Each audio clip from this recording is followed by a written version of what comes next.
falam do chamado de Samuel. E nós aprendemos semana passada que imoralidade e religião muitas vezes convivem. Na verdade, imoralidade e religião convivem lado a lado quando a palavra de Deus é posta de lado. Vimos também que Samuel foi o primeiro profeta a ser chamado diretamente por Deus, e Samuel está entre os grandes na história da revelação.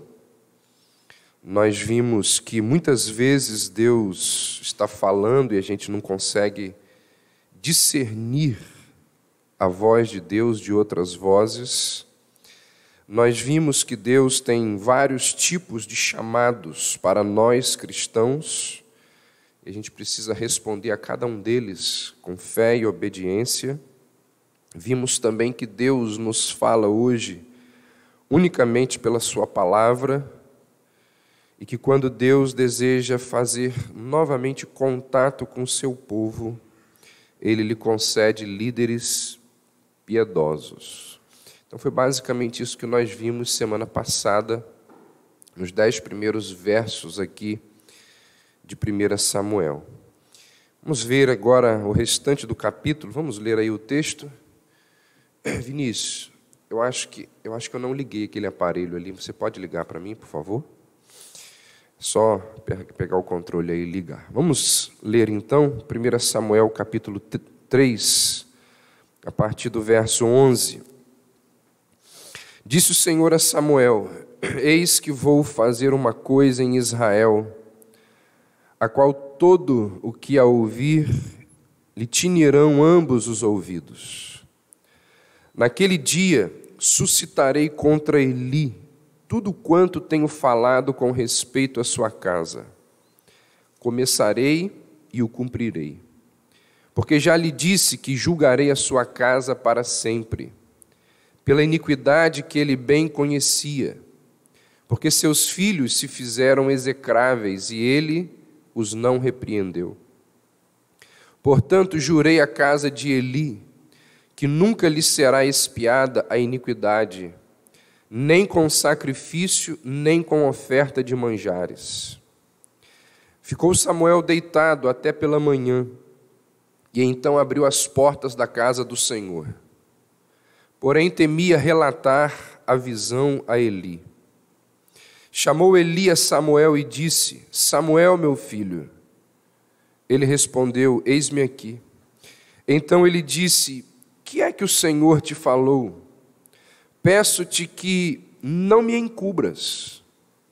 Assim Deus te faça o que bem lhe aprouver, se me encobrires alguma coisa de tudo que te falou. Então Samuel lhe referiu tudo e nada lhe escondeu.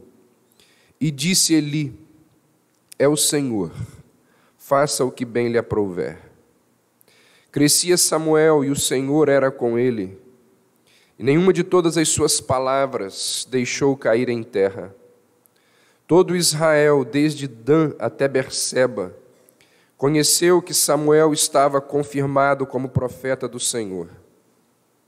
Continuou o Senhor a aparecer em Siló, enquanto por sua palavra o Senhor se manifestava ali a Samuel. Se você observar, esse texto narra a primeira mensagem que Deus dá a Samuel como profeta. E a primeira mensagem que Deus dá a Samuel para que ele transmita é uma mensagem bombástica. Samuel iria estrear como profeta com aquele sermão. Uma coisa assim impressionante o que Samuel precisa na sua primeira experiência como profeta proferir. Ele vai repreender o sumo sacerdote e ele vai dizer algo que vai mudar o rumo da nação de Israel até então. A mensagem que Samuel transmite, ela é algo impressionante. E esse fato nos ensina pelo menos duas lições muito importantes e interessantes. A mensagem que Samuel transmite a Eli, certamente que futuramente serviria para o próprio Samuel. Ou seja, ele deveria aprender com aquela mensagem a não falhar com os próprios filhos, como Eli falhou. Aprender com os erros dos outros é melhor do que aprender com os próprios erros. Os sábios fazem isso. E quando Samuel transmite aquela mensagem a Eli, que Deus iria repreendê-lo por toda a sua atitude, por toda a sua postura em relação aos filhos e em relação ao próprio sacerdócio ao longo de anos. Aquela mensagem que Samuel estava proferindo a Eli, certamente que serviria para ele ao longo do seu ministério. Quando um pregador profere uma mensagem, não pensem vocês que ele está isento daquilo que ele está mencionando. Quando um pregador profere uma mensagem, ele também está sendo exortado, ele também está sendo confrontado, ele também está sendo consolado. Na verdade, a mensagem que um pregador profere ao povo, às ovelhas, à igreja, ele precisa primeiro pregar para ele mesmo. Aquilo que é dito à igreja, primeiro precisa ser dito ao próprio coração. Os pastores precisam ouvir aquilo que vão proclamar. Os pastores precisam ser confrontados com a mensagem que será instrumento de confronto. John MacArthur ele vai dizer acerca dessa questão o seguinte: o maior benefício pessoal que recebo da pregação é a obra que o Espírito de Deus realiza em minha própria alma. Quando estudo e me preparo para 2 mensagens expositivas a cada dia do Senhor, a palavra de Deus me alimenta enquanto me preparo para alimentar o rebanho. Desse modo, eu mesmo sou abençoado e fortalecido espiritualmente por meio deste empreendimento. Ainda que não houvesse qualquer outra razão, eu jamais abandonaria a pregação bíblica. Quando Samuel profere aquela mensagem a Eli, era uma mensagem que ele precisava guardar para ele mesmo, para a continuação da sua vida, do seu ministério.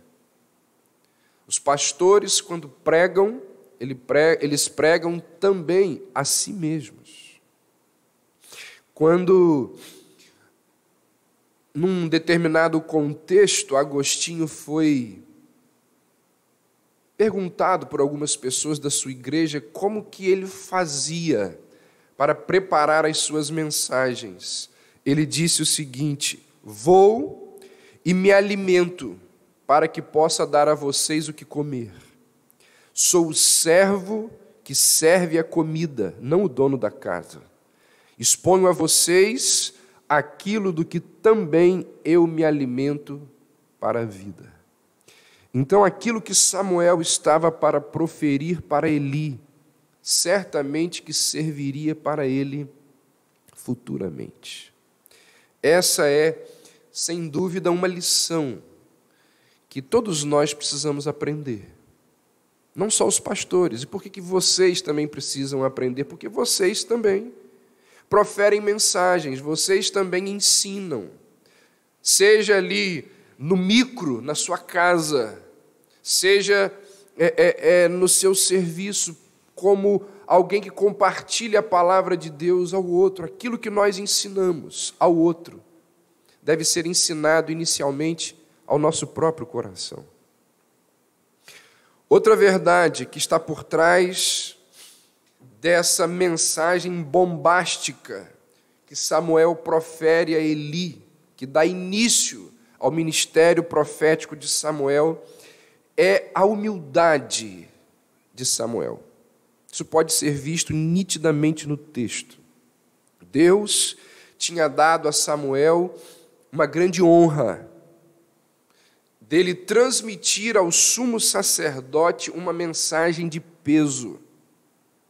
No entanto, Samuel não se deixa levar, Samuel não fica vaidoso, Samuel não fica orgulhoso. Se você observar, Samuel começa o seu dia, logo depois daquela madrugada na qual Deus lhe transmite a mensagem, Samuel começa o seu dia este no qual ele iria transmitir a mensagem a Eli.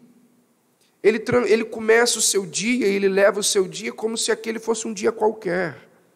Olha o que diz o verso 15: ficou Samuel deitado até pela manhã, e então abriu as portas da casa do Senhor, o que era um serviço costumeiro de uma pessoa que estava na condição de Samuel.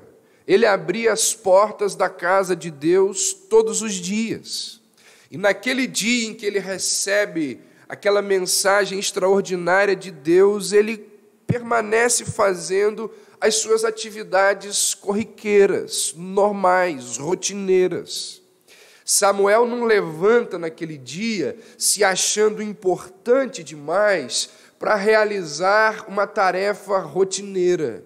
Ele não se levanta achando assim: a partir de hoje, eu que recebo mensagens vindas diretamente de Deus, quero meu café na cama, não vou mais abrir as portas da casa do Senhor. Reúnam-se aí às 11 da manhã no tabernáculo, porque eu vou dizer a vocês o que Deus me disse essa noite. Chamem aí a imprensa, porque vai falar o oráculo de Deus. Não, Samuel não tem isso. Ele recebe uma mensagem extraordinária, bombástica, que vai mudar o rumo da história da nação de Israel. E ele faz as coisas que ele sempre fez. Ele continua vivendo da forma que ele sempre viveu.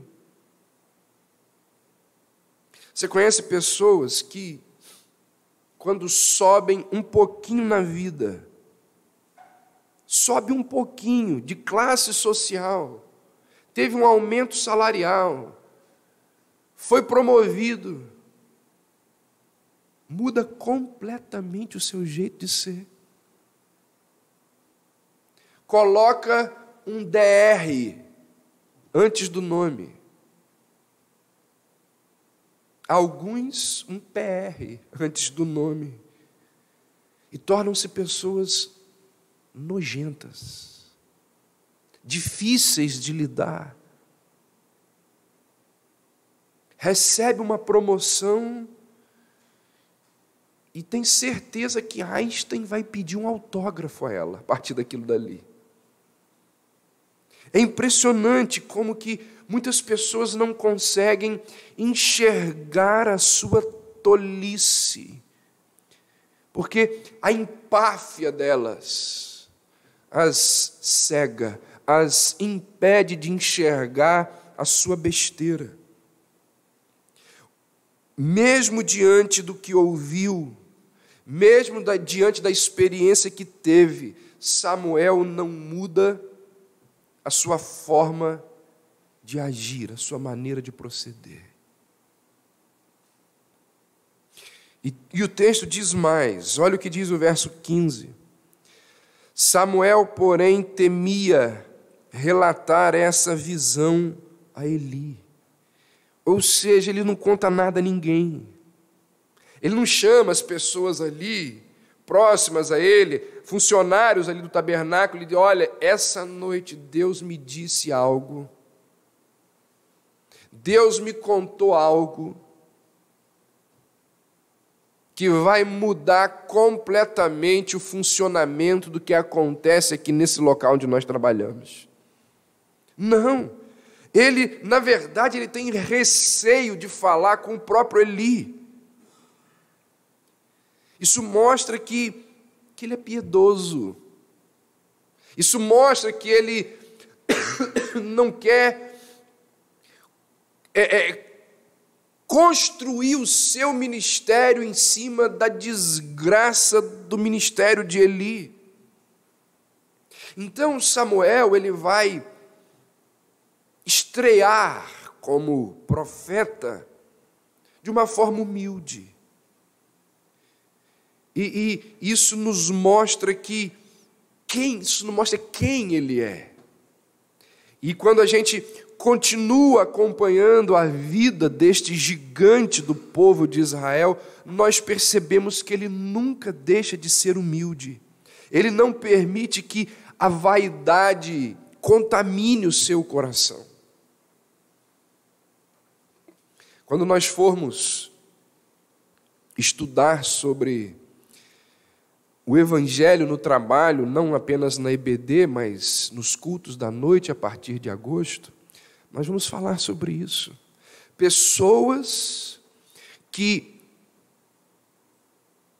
são extremamente vaidosas, orgulhosas, cheias de empáfia, por causa da posição que alcançaram na vida, por causa daquilo que exercem, acabam desprezando, ignorando os outros, achando que o serviço delas é superior e melhor do que o do outro. E o pior de tudo, você espera isso de um descrente. Mas isso é um ato incoerente de um cristão. Porque como nós vamos ver, biblicamente, aquela doutrina resgatada pela reforma do sacerdócio universal dos crentes não existe emprego melhor ou pior. Não existe emprego mais valorizado e menos valorizado diante de Deus. Todos nós, ao fazermos aquilo que fazemos, com fé e para o Senhor, somos iguais diante de Deus. John Newton disse que se 2 anjos fossem enviados a uma cidade, um para varrer as ruas daquela cidade e outro para governar aquela cidade, nenhum dos dois seria tentado a trocar de função. Porque ambos sabem que aquilo que estão fazendo em serviço ao Senhor. E o importante não é tanto o que se faz, mas a quem se faz. Samuel sabia disso. Então, ele não se exalta. E ele nos lembra que a humildade, ela cabe em todo lugar. Saiba disso. A humildade cabe em todo lugar. A Bíblia diz que Deus, ele exalta o humilde. Paulo vai dizer, se referindo à atitude de Cristo, ele disse: seja a atitude de vocês semelhante à atitude de Jesus Cristo, que foi uma atitude humilde. Ali naquele momento, ali do lava-pés, Jesus disse aos discípulos: eu vos dei exemplo, para que assim como eu vos fiz, façais vós também. Jesus estava ali dando uma lição de humildade aos discípulos. Então, peça a Deus que seja dado a você um coração humilde para com a vida, para com as pessoas. Samuel recebe uma mensagem extraordinária vinda diretamente de Deus e ainda assim ele não usa aquilo para se promover. Ele sabe que é um instrumento e que nele não há mérito algum. Ele compreende algo fundamental que muita gente precisa aprender.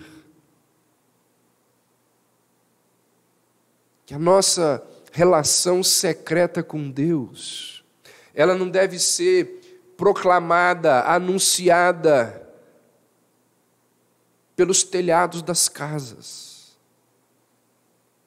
Aquilo que aconteceu entre você e Deus, fique entre você e Deus.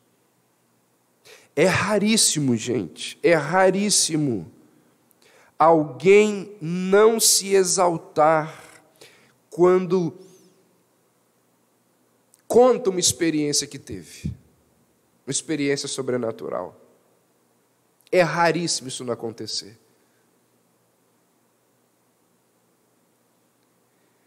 E a pessoa vai falando, e aí no final da sua fala, ela ainda vira e fala assim: estou contando isso para a glória de Deus. Se exaltou o tempo todo, e no final solta essa. Aquilo que acontece entre você e Deus, que fique entre você e Deus. Porque quando nós, num momento público assim, ou em diálogos, quando nós começamos a falar das coisas que nos foram feitas, ou daquelas coisas, das nossas experiências com o Senhor, na maior parte das vezes os holofotes deixam de estar em Deus e passam a ser colocados em cima de nós mesmos. Samuel teve ali uma experiência extraordinária. Ele não conta para ninguém. Ele tem receio de falar com o próprio Eli. Ele sabe que ele é apenas um instrumento, que não há mérito nele, que Deus poderia falar o que falou tanto com ele quanto com qualquer outra pessoa. Ele se levanta, ele vai abrir as portas do templo, ele vai ter as mesmas atitudes que sempre teve. Ele é humilde, ele não se exalta. Alguém disse que humildade é como roupa íntima, é essencial, mas quando aparece, é indecente. Você não precisa mostrar que você é humilde. Você faça o que você faz, sem buscar os holofotes, sem ter aquela atitude do filho mais velho da parábola, que vira para o pai e diz: há tantos anos que eu te sirvo, e o Senhor nunca me deu um cabrito sequer. Queria o quê? Recompensa. Sempre fiz isso e nunca teve nada de lá para cá, só daqui para lá. Se você faz, faça-o para o Senhor, e o Senhor, no tempo dele, do jeito dele, há de recompensá-lo. Versos 12, 13 e 14. Naquele mesmo dia, cumprirei contra Eli.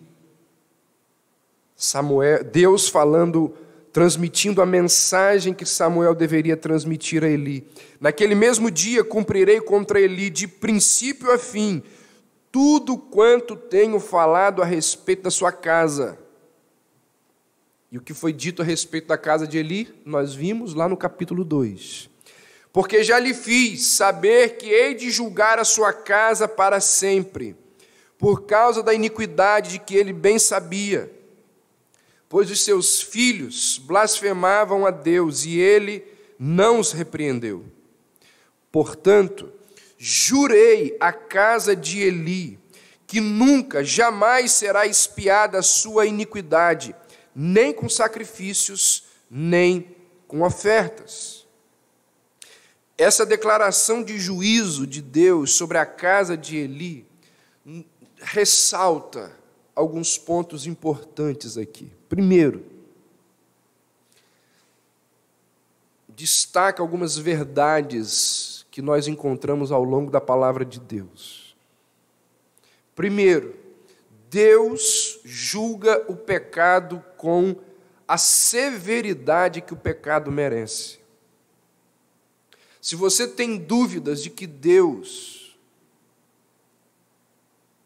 castiga o pecado, se você tem dúvidas de que Deus trata o pecado com severidade, olhe para a cruz. Lembre-se da cruz. Os pecados dos filhos de Eli foram ofensas grosseiras ao Senhor. E a justiça exigia um acerto de contas. É digno de nota que a ira de Deus, ela é dirigida não meramente aos filhos de Eli, mas também ao próprio Eli. E a gente pensa assim, o que Eli fez? Literalmente nada. Eli não havia cometido os pecados dos seus filhos, no entanto, Eli não fez absolutamente nada para impedir o pecado dos seus filhos. Olha o que diz o verso 13, ele sabia, porque os seus filhos blasfemavam a Deus. E conquanto ele soubesse, o que diz aí? Ele não os repreendeu. Pai que vê filho fazendo um monte de besteira e fica quieto, e é omisso, vai colher.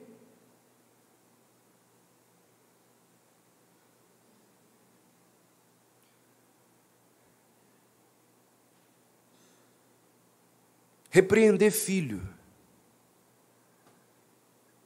é ruim, porque dói na gente. E repreender filho é extremamente cansativo.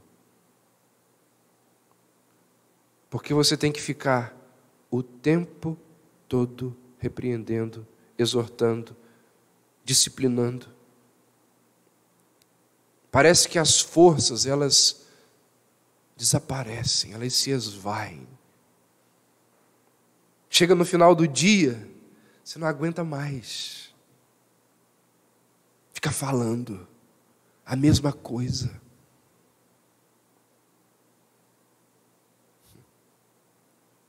E a gente é tentado a falar, deixa para lá. Vão nos ganhar no cansaço.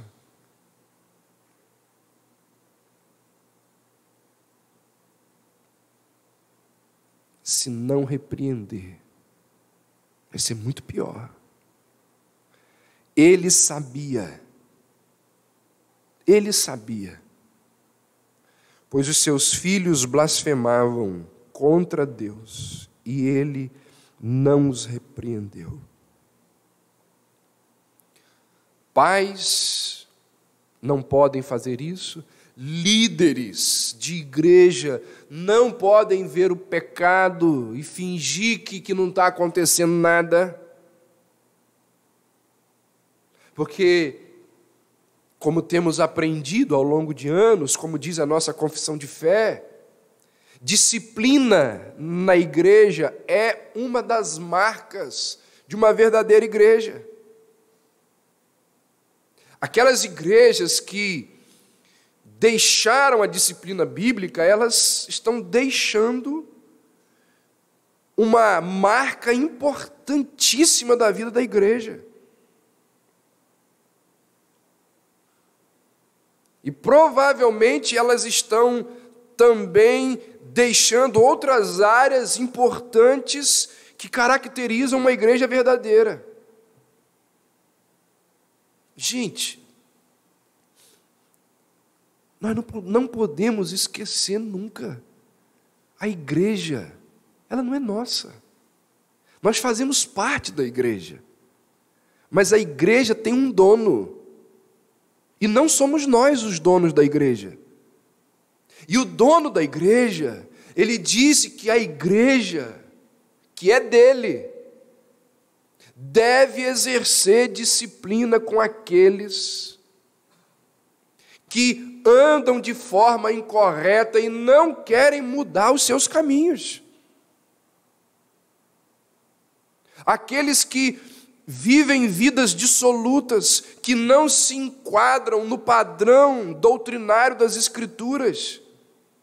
Eles precisam ser chamados à atenção, exortados, repreendidos e, se necessário, retirados, excluídos do nosso meio. E como disse Jesus, precisamos tratá-los como gentios.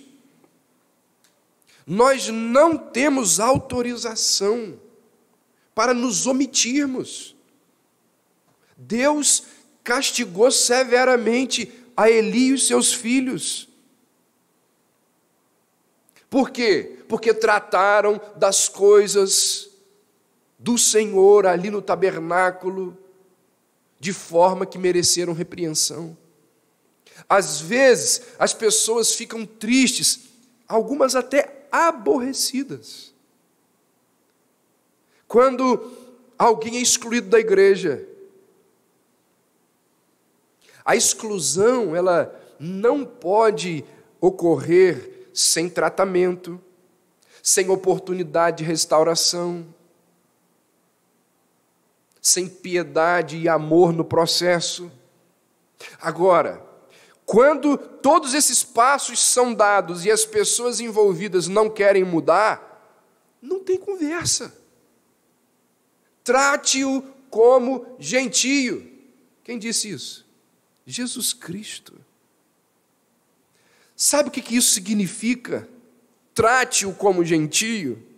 Significa que aqueles que foram excluídos e não procuraram se consertar, nós precisamos pregar o evangelho para eles. É provável que aqueles que foram excluídos e continuam fora da igreja e não procuram mudar a sua vida, é muito provável que essas pessoas elas precisam se converter. Ele é considerado pela igreja como um incrédulo, como um pagão, como um gentio.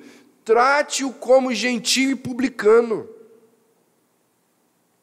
Então, essa declaração do juízo de Deus sobre Eli nos mostra que Deus trata o pecado com severidade.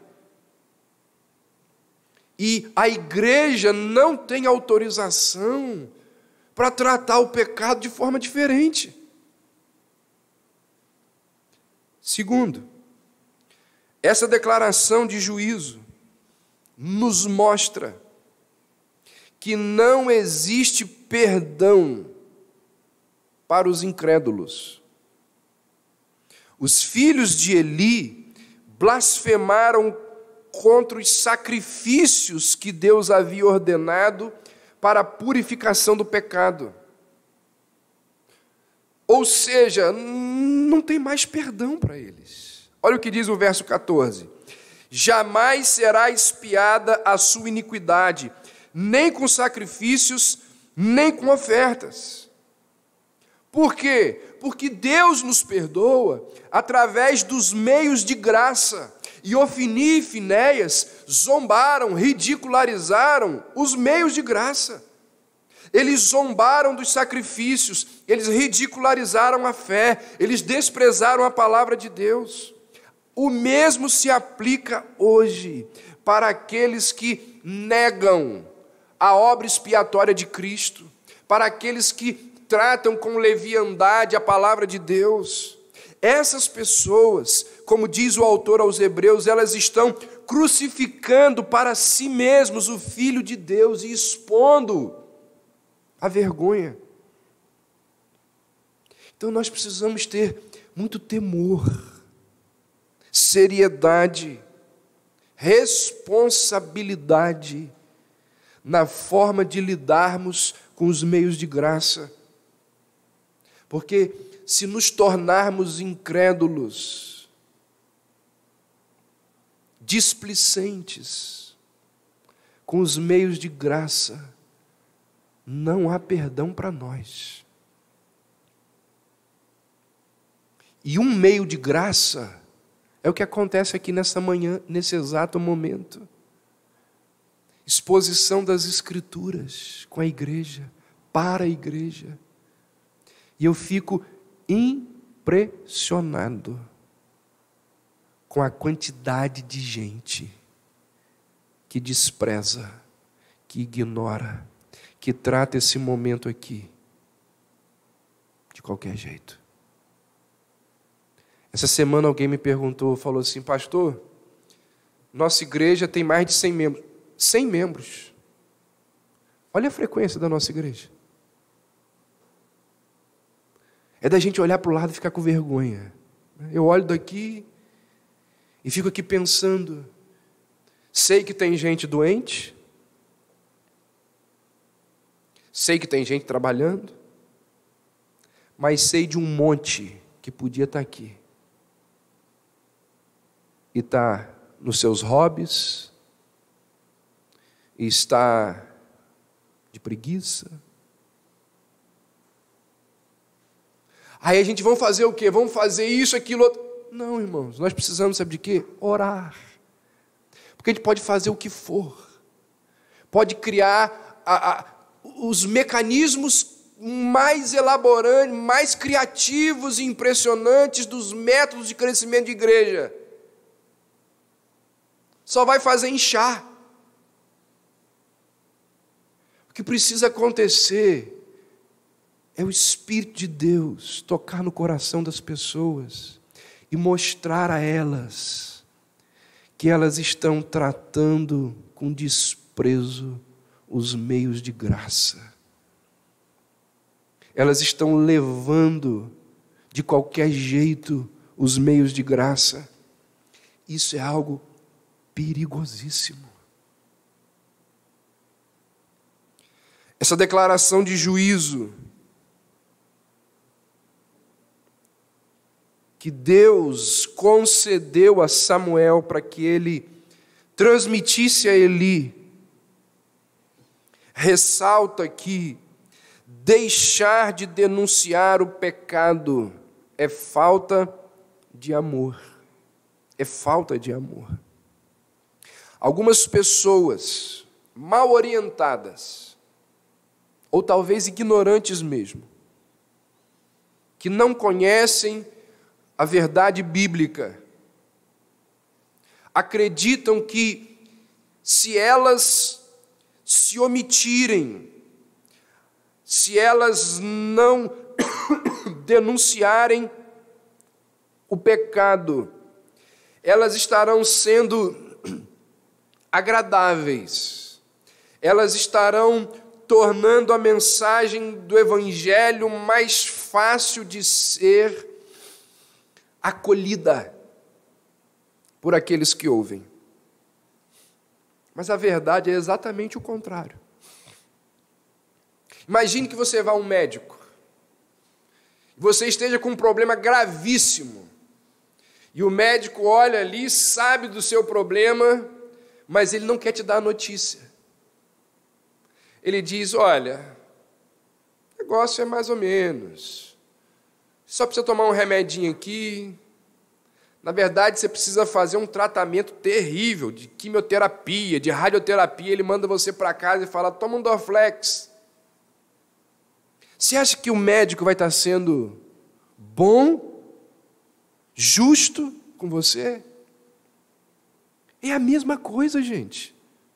O pecador precisa ouvir que ele é pecador e que ele está caminhando para o inferno. E que o estilo de vida dele, pecaminoso, precisa ser revertido, mudado. O mentiroso precisa ouvir que ele é mentiroso. O soberbo precisa ouvir que ele é soberbo. O hipócrita precisa ouvir que ele é falso. Para mudar, para ser transformado. Eliminar da Bíblia a mensagem da ira de Deus em relação ao pecado é adulterar de modo arrogante, a mensagem que o próprio Deus transmitiu, que o próprio Deus nos confiou. Quando nós retiramos a mensagem da ira de Deus quanto ao pecado, nós estamos, de forma insensível, afastando dos pecadores, assim como o médico está afastando o doente da cura, nós estamos afastando dos pecadores uma verdade que eles precisam conhecer para serem salvos. Samuel, ele não omite. Ele vem, ele diz tudo a Eli. Ele diz, Deus me falou isso, isso, isso e isso. Agora você dorme com ela. Dorme com essa mensagem aí, se vira. Mas ele fala. Deixar de anunciar a mensagem de pecado, de juízo presente na Bíblia, faz sabe o quê? Transforma a cruz em algo sem sentido. Você já parou para pensar nisso? Quando nós não dizemos ao homem que ele é pecador, que o juízo de Deus virá sobre ele, caso ele não se arrependa, nós estamos desmerecendo e diminuindo a cruz. Paulo disse assim, tanto os judeus pedem sinais, como os gregos pedem sabedoria. Ou seja, os judeus queriam que Deus os aprovasse ali por suas obras de justiça. Os gregos queriam ser salvos pela sua filosofia. Tanto os judeus pedem sinais, como os gregos buscam sabedoria. Mas, disse Paulo, nós pregamos a Cristo crucificado, escândalo para os judeus, loucura para os gentios. O evangelho desejado por judeus e gentios, diz Paulo, era um evangelho que omitia a condenação dos seus pecados por Deus. Porque a cruz revela as nossas iniquidades, os nossos pecados, as nossas vidas cheias de coisas erradas. Paulo diz, eu insisto em pregar o evangelho de Cristo, evangelho esse que traz esperança ao coração do pecador. Aqueles que não refreiam os pecados dos outros, quando isso está ao seu alcance, eles acabam se tornando participantes da culpa, do erro, e se transformam em cúmplices do erro. Foi o que aconteceu com Eli.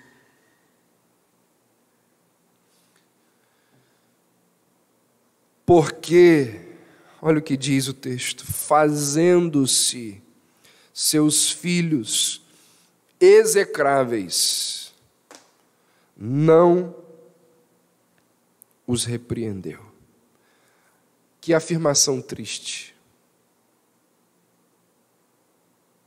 deprimente, trágica.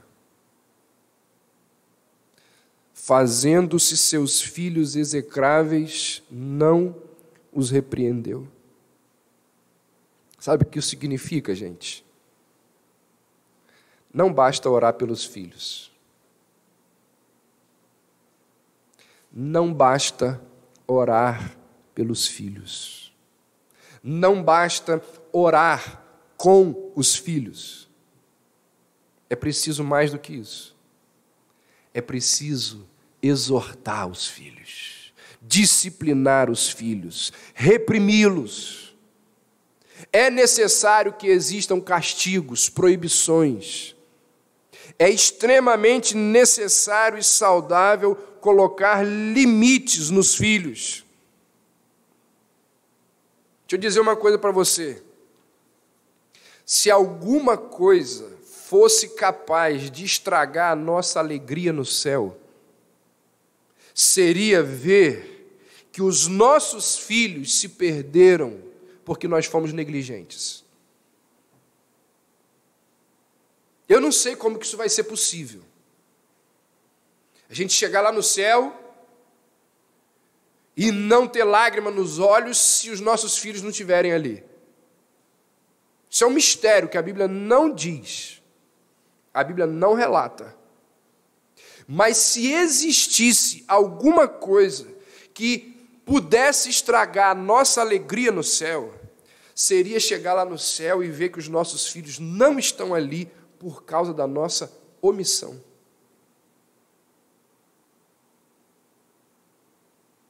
Os seus filhos se tornaram execráveis, e Eli não os repreendeu.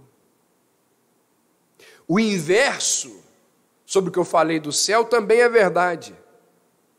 Ou seja, se lá no inferno existe uma aflição aguda, amarga, e é capaz de que lá exista isso,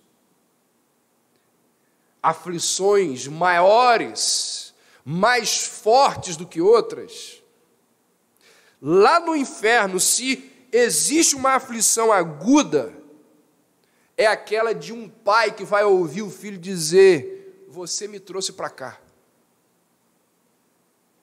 Vim para cá porque o Senhor não me repreendeu, vim para cá porque o Senhor não me contou aquilo que o seu pai, o meu avô, transmitiu para o Senhor sobre a Bíblia. Você ouviu sobre a Bíblia, por que o Senhor não me falou? Certamente que isso vai corroer aquele pai por toda a eternidade. Outra coisa que essa afirmação deprimente nos lembra: nada denigre mais o homem do que o seu pecado. Nada traz tanta vergonha para uma pessoa como o seu pecado. Os filhos de Eli, eles zombaram de Deus, e eles tornaram as suas ofertas desprezíveis aos olhos das pessoas. Mas a vergonha se volta contra eles mesmos. Você entende isso? Eles zombam de Deus, eles fazem um monte de besteira, mas quem se torna execrável são eles mesmos. Execráveis são eles mesmos. A vergonha é para eles mesmos. A Bíblia diz que o pecado é como um bumerangue. Sabia que a Bíblia fala disso, do bumerangue? Pastor, naquela época nem tinha bumerangue. Números 32, 23. O vosso pecado vos há de achar. Você acha que você pecou e acabou. O vosso pecado vos há de achar. Se você não se arrepender, ele vai se voltar contra você. Grande parte da nossa infelicidade é resultado das escolhas erradas e pecaminosas que nós fizemos. Quem tem aí mais de 30, mais de 40, principalmente mais de 40, né? Com 30 talvez nem tenha tanto, mas a partir dos 40, isso aqui se transforma numa verdade muito forte. Nós começamos a colher os resultados de escolhas erradas e decisões pecaminosas que fizemos nos primeiros 40 anos da vida. Pode ser na saúde, pode ser. A vida inteira foi sedentário, a vida inteira se alimentou mal, a vida inteira nunca fez exercício, depois vai acontecer o quê? Escolhas erradas do passado. Infartou. A vida inteira fumou, a vida inteira só comeu coisa errada. E aí tem gente que acha que isso é juízo de Deus. Irmão, isso é consequência das suas escolhas erradas ao longo dos anos. Problemas familiares, no emprego, problemas de relações. A vida inteira foi uma pessoa difícil. A vida inteira foi alguém mentiroso, falso, orgulhoso. Não consegue arrumar um emprego. Não tem isso. Gente que tem um currículo enorme, mas não para em emprego. Por quê? Tem alguma coisa a ver com a personalidade da pessoa. Colhe, vai colhendo aquilo que plantou. Eles se fizeram execráveis. Percebe isso? Eles, a atitude deles, levou-os a serem pessoas execráveis. Será que nós, eu e você, será que nós também não estamos agindo assim? Com o nosso egoísmo, com a nossa inveja, com a nossa mentira, nos tornamos execráveis. Com a nossa falsidade, com o nosso cinismo, com a nossa imoralidade, com a nossa fofoca, nos tornamos execráveis. E o que é que nos impede de sermos pessoas execráveis? O texto diz. O contexto deixa evidente. Se Eli não repreendia os filhos e eles se tornaram execráveis, por que eles se tornaram execráveis? Porque Eli não os repreendeu. O que impede de nos tornarmos pessoas execráveis? Repreensão. E você que tem lá o seu emprego, que não depende de ninguém, que você não tem superior sobre você, você que tem a sua grana, você que tem a sua vida independente, quem te repreende senão a Escritura? Quem está acima de você senão a Escritura? E quando você não é repreendido pela Escritura, as chances de você tornar-se uma pessoa execrável são imensas. Por isso que nós precisamos o tempo todo estarmos sendo confrontados pelas Escrituras.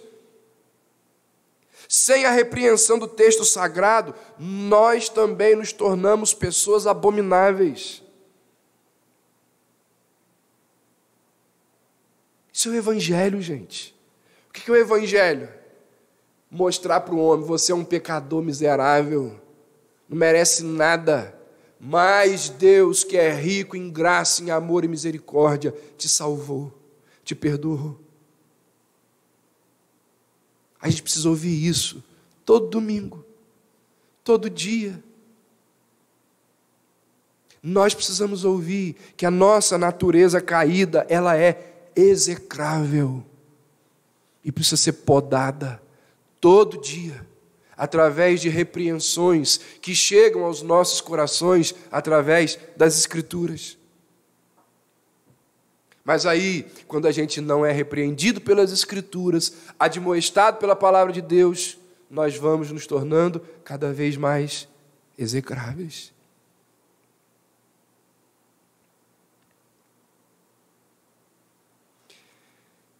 Verso 17, Eli perguntou-lhe, que te falou o Senhor? Peço-te que não me encubras, assim Deus te faça e outro tanto se me encobrires alguma coisa de tudo que te falou. Eli exigiu que Samuel dissesse tudo o que ouviu de Deus, e então, diante da advertência, diz o verso 18, Samuel relatou-lhe tudo, e nada lhe encobriu. Ele não mede as palavras, ele não procura dourar a pílula, ele não vai abrandar aquilo que era severo. Ele entrega a mensagem da forma como ela lhe foi transmitida. Samuel, pois, relatou-lhe tudo, e nada lhe encobriu. Está vendo aqui? Qual é a principal função de um profeta? Transmitir tudo aquilo que Deus lhe ensinou. Conhece lá a história de Paulo, Atos 20, ele vira para a igreja e diz, a igreja que ele estava indo ali prega o evangelho, funda a igreja, e quando ele está meio que se despedindo da igreja, ele diz assim, Atos 20, 27, jamais deixei de vos anunciar todo o desígnio de Deus. Todo. Nos dias de hoje, tem gente que não prega todo o desígnio de Deus. A gente não pode falar isso aqui. Que é isso, o visitante está a ver o pastor. Trouxe um visitante aí, o senhor vai falar que ele é um miserável, vai para o inferno, mas como assim? Vocês acham que isso não acontece não, gente? Isso acontece aos montes.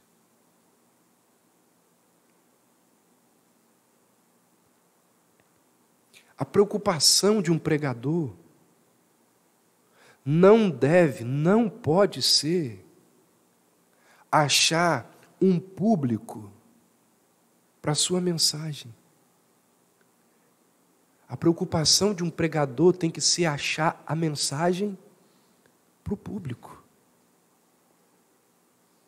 Quando o público e não a mensagem é soberana, acabou o evangelho. O evangelho não é mais o fim. É apenas um meio para se alcançar alguma coisa. Tem que falar. Samuel, vai lá e fala. E ele relata tudo e nada lhe encobriu. Vocês não acham? Eu acho isso assim, como que as pessoas não conseguem perceber algumas coisas óbvias na Bíblia? Vocês não acham irônico o fato de que se o Espírito Santo, Deus, se o Espírito Santo começa a sua obra em cada alma, convencendo-a do pecado, não é isso que a Bíblia diz? Quem convence? O Espírito Santo que convence o homem do pecado. E ali começa a obra dele. Se o Espírito Santo começa a sua obra em toda a alma, convencendo-a do pecado, por que os pregadores que pregam sobre isso recebem tanta crítica?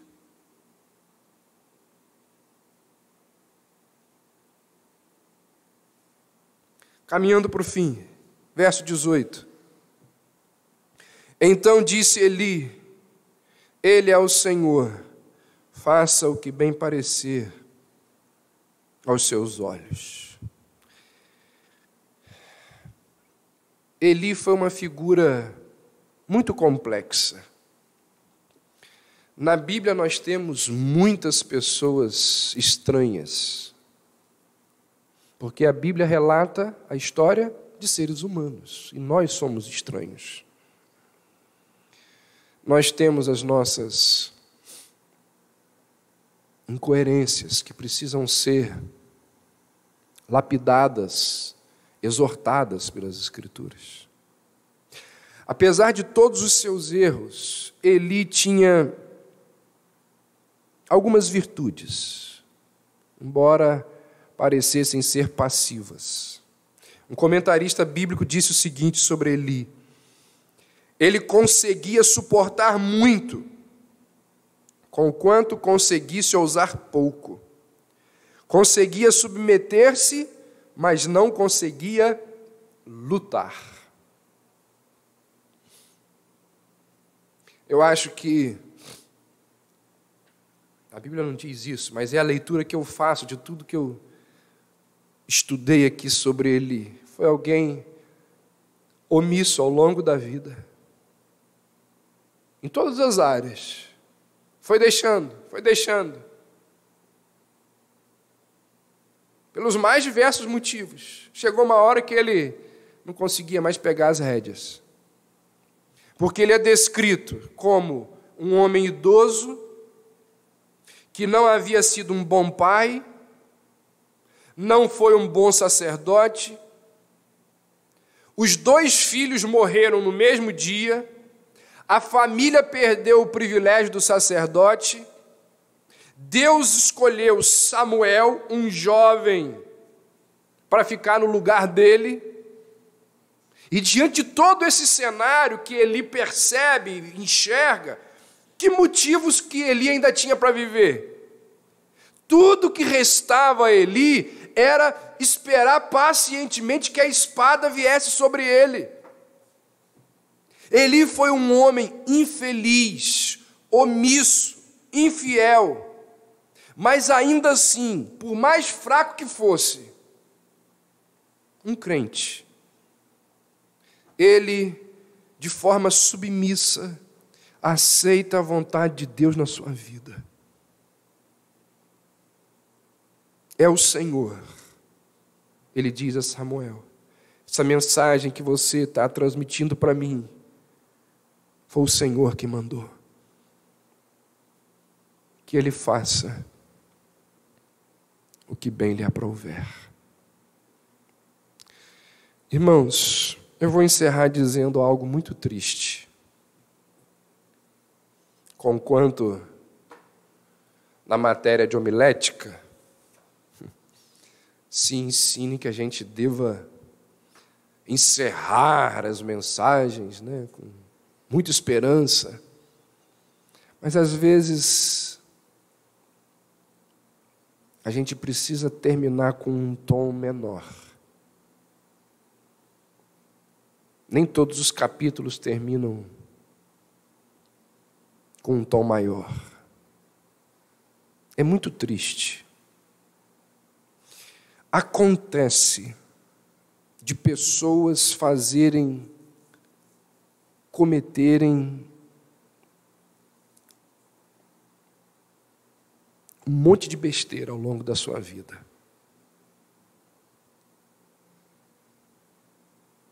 Gente que ao longo de décadas foi omissa, indiferente, ausente, negligente, compactuou, fez parte, foi beneficiado.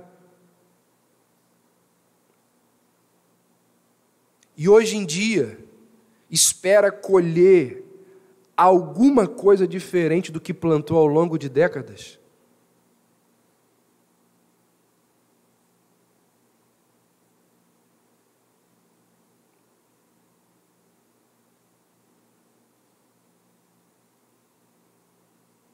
Você plantou isso a vida toda.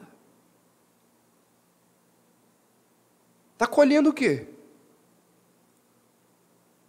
Está colhendo os frutos da omissão, da indiferença, da ausência. Colhendo o fruto porque você foi beneficiado por fazer parte daquele cambalacho.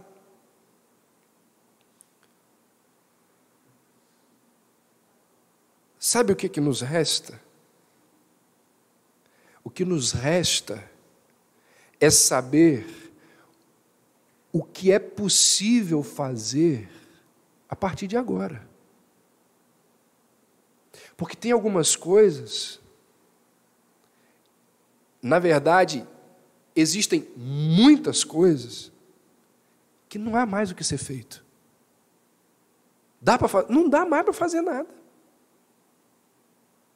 Em outras situações, só há duas coisas a fazer. Vou repetir, tem coisas que já era, não tem jeito, você vai ter que conviver com elas. Por causa de décadas de plantio errado. Outras, tem duas coisas para você fazer: orar e esperar. Ele é o Senhor. Faça o que bem parecer aos seus olhos. Eli aprontou um monte, foi omisso junto com os filhos. Deus vem e traz juízo. Ele é o Senhor. Faça o que bem parecer aos seus olhos. Nós precisamos orar. Senhor, aqui está a minha situação. Realmente, eu fui isso ao longo da vida. Mas eu hoje percebo que eu errei. Estou colocando diante de Ti. Seja feita a Tua vontade na minha vida. Que Deus nos ajude. Àqueles que precisam orar e esperar. E àqueles que ainda podem mudar os 20, 30 anos finais da sua vida, que comecem a agir de forma bíblica, responsável diante de Deus. Vamos orar? Ó Deus, mostre-nos, Senhor, aquilo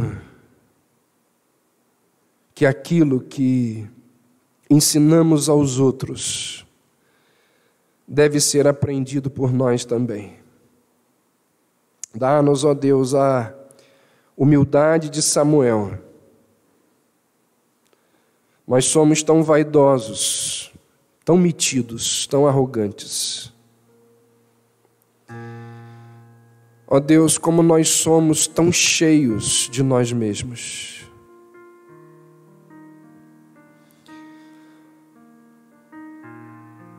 Louvado seja o Teu nome, Senhor, pelo fato de que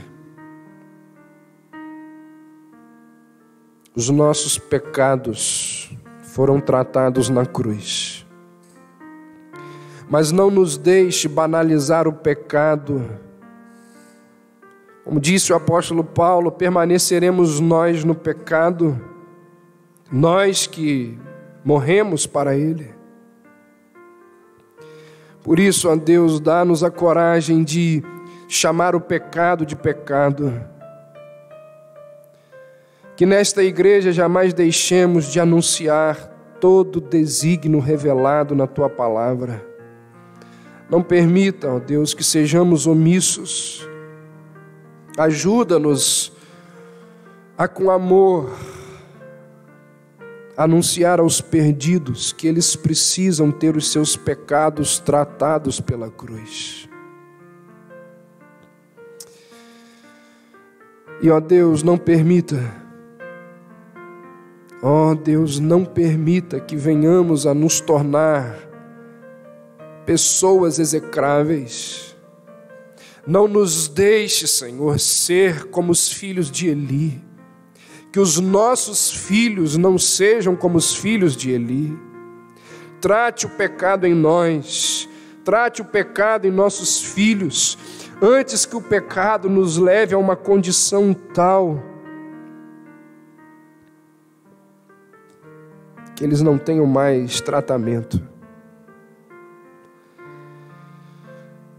E, ó Deus, se existe entre nós irmãos, irmãs que hoje sofrem por causa de atitudes erradas do passado, ó Deus, tenha misericórdia deles. Use de graça para com esses teus filhos. Ajude-os, ó Deus, nas sequelas que enfrentam, nas dores que há anos assolam as suas casas. Dispensa, Senhor, sobre o lar desses irmãos a Tua compaixão. E se ainda for possível, modifique aqueles caminhos de destruição que tanto fazem esses irmãos sofrer. Nós oramos e Te pedimos todas estas coisas em nome de Jesus.